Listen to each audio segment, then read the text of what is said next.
Welcome to Visual Fractions. Today, we're diving into how to convert the decimal 0.021 into a fraction. Let's start with our decimal, 0.021. Notice there are 3 digits to the right of the decimal.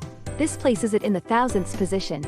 To convert this decimal into a fraction, you initially put 0.021 over 1, essentially treating the decimal as the numerator in a fraction where the denominator is 1.